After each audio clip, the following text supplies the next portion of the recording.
The child will not even also eat. Many times they will lock the child up in the house, because you don't want people to see that the child is not going to school, and you don't want to see that you don't want people to know that you're not actually feeding the child. So that is the issue that has been going on. So now the person that gave her the child got to know of all these things, and she's fed up. She said she wants to take this child. So the woman started fighting her. So along the line, she angrily went there and to go and pick up this child, just because instead of this child to be in school, in fact in this child's school, they complained that this child get to school very late. When everybody has gone into the class, they started lesson, that's when this girl will come to school.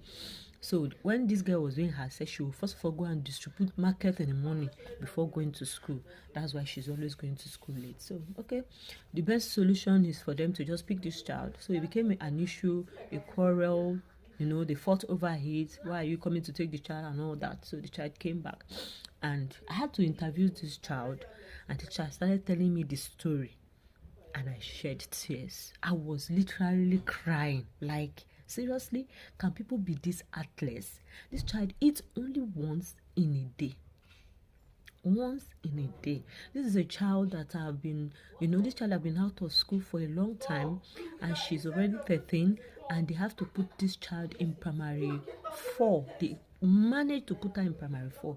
And when the school started complaining that this woman should take this child, they let the child do exam to enter secondary school, and the woman said no, the guy is going to learn handwork. How a small child, that the basic education at least a child should have is secondary school education, this woman insists that the child is going to learn work. So that's one of the reasons that they took the child away from her.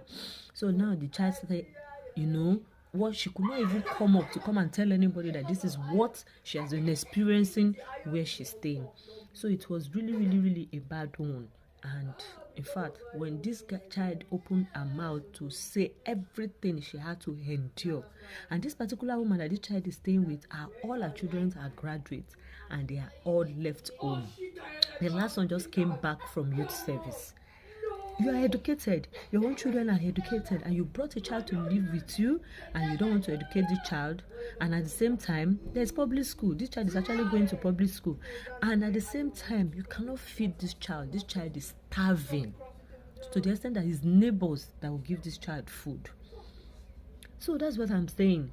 If, assuming the parent do not have 6 children, tell me, won't this woman be able to manage to take care of her 2 children if it's just 2 that they have? 6. They have to distribute all these children to various places. And so after taking the child, now they said they want to send this child to another place. Do you get? What do you know that this child is going to face in that other place? History of that place is that the child might even suffer more than what she's suffering where they took her from.